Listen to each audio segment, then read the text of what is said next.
Good day everyone. Assalamu alaikum warahmatullahi wabarakatuhu.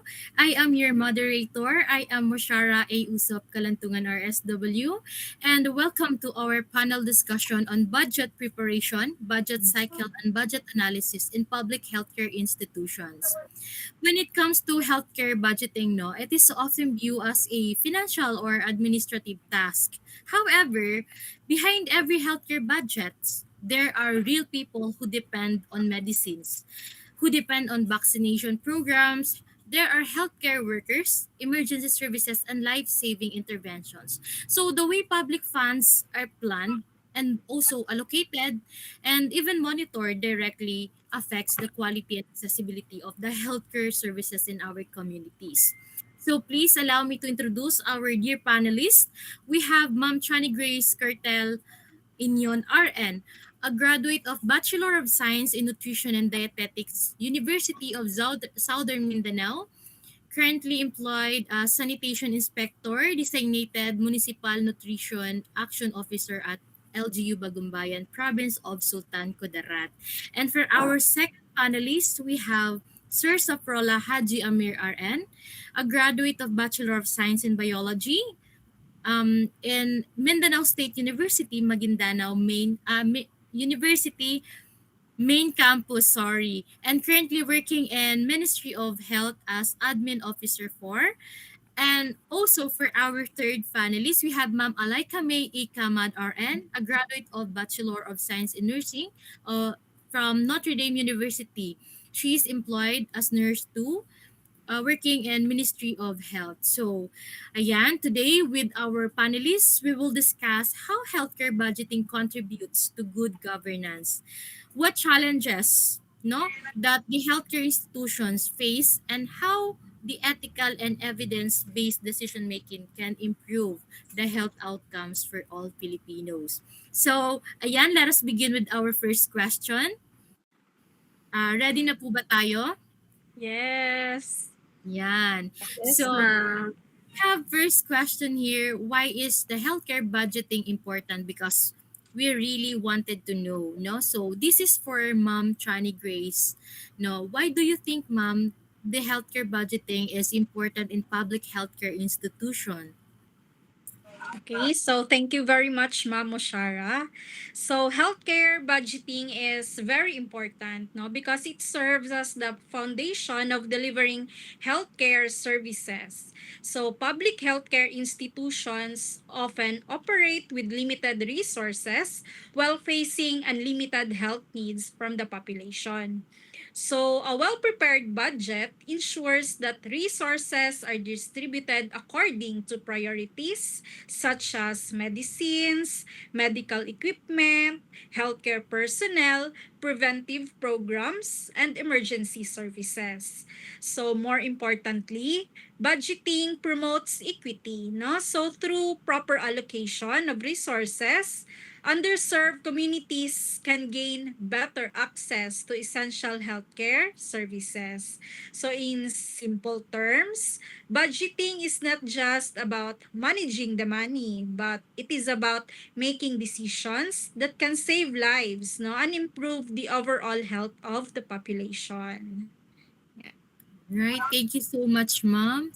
That is a brief but a detailed one that really highlights how budgeting is closely linked to public welfare and social responsibility. Thank you so much, Ma'am. And now, for Mr. Amer, for our second panelist, it's your turn, sir, to share us the Philippine budget cycle and why it is important.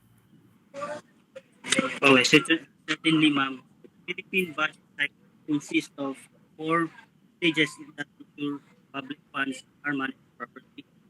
First is the budget execution. So during this phase, government agencies identify priorities and estimate the resources needed to implement programs and services. So the second stage is budget authorization, where the proposed budget undergoes legislative review and approval. So the third stage is the budget execution. So where approved funds are released and utilized to carry out projects and healthcare services.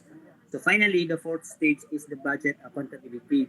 where expenditures are monitored, audited, and evaluated to determine whether public funds were used effectively and legally. So these four stages create a system of checks and balance that promotes transparency, accountability, and responsible financial management. Thank you, ma'am. All right, thank you so much, Sir Amir. And we also want to know, why is it important for healthcare administrator to understand that cycle na sinabi mo, sir, no? So we want to hear from our third panelist, Ma'am Alaika May. I believe healthcare administrators play a critical role in ensuring that every stage of the budget cycle supports healthcare objectives. When administrators understand the budget cycle, they can better plan programs, monitor spending, and evaluate outcomes. This helps prevent wastage of resources and ensures that healthcare services remain responsive to community needs.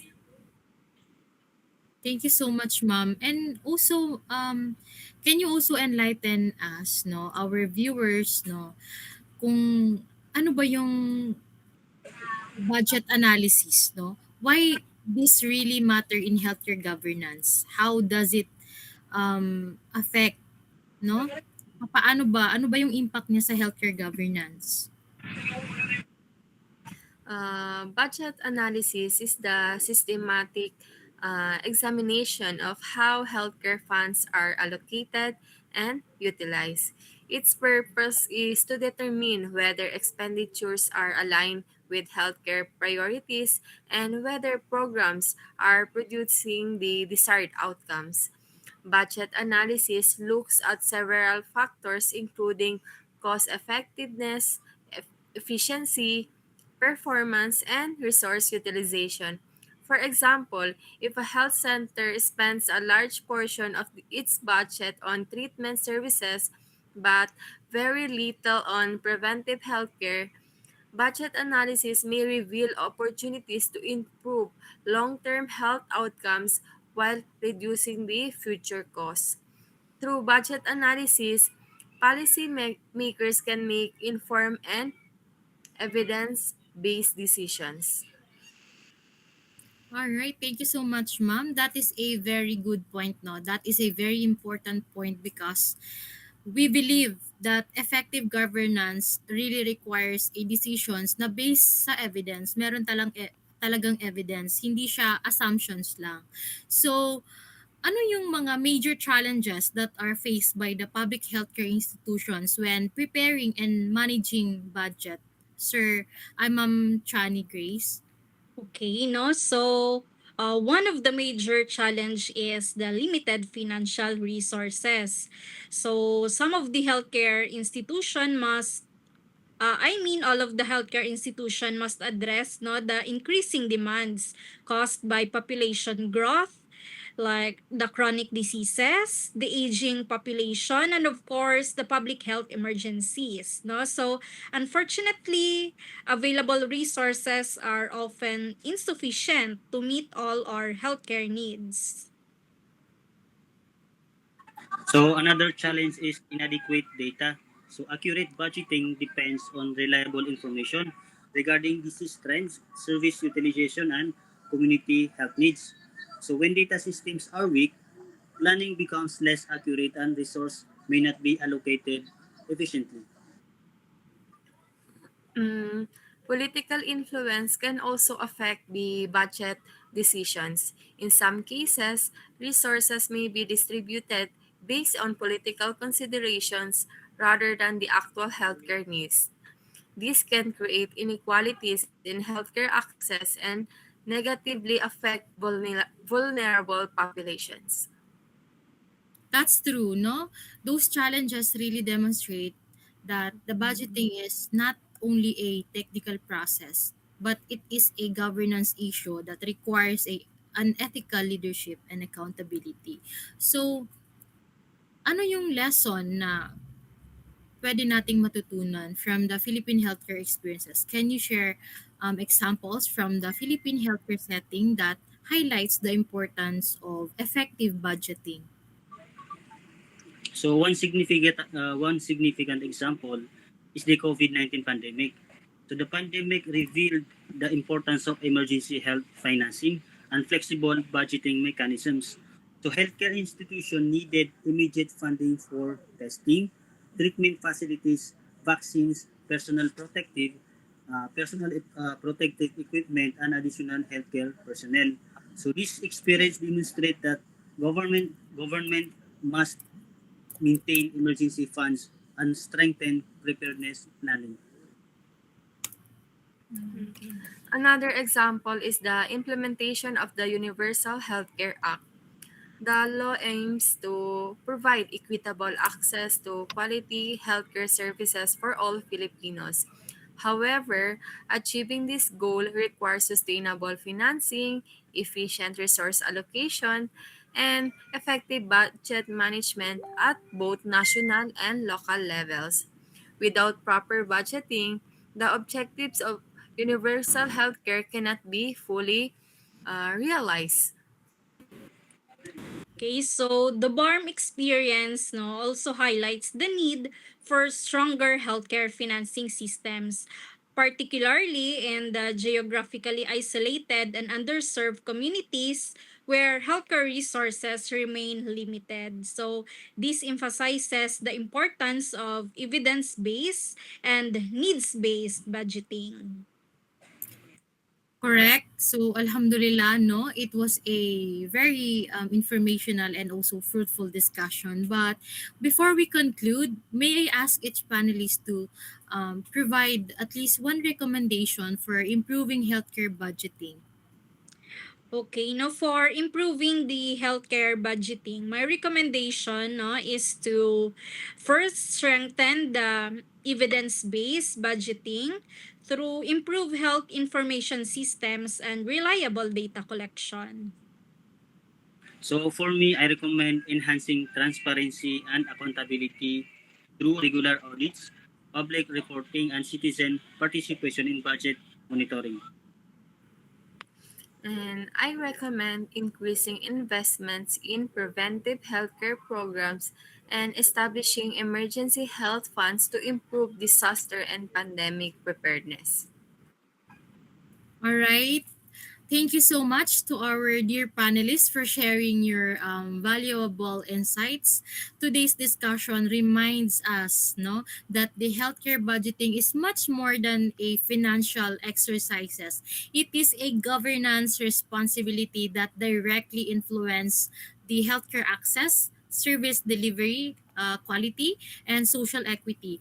The effective budgeting really requires the ethical leadership, transparency, accountability, and evidence-based decision making, as what Ma'am Chani Grace said. And as future public administrators and healthcare leaders, we must ensure that public resources are managed wisely and allocated accordingly to the needs of the people.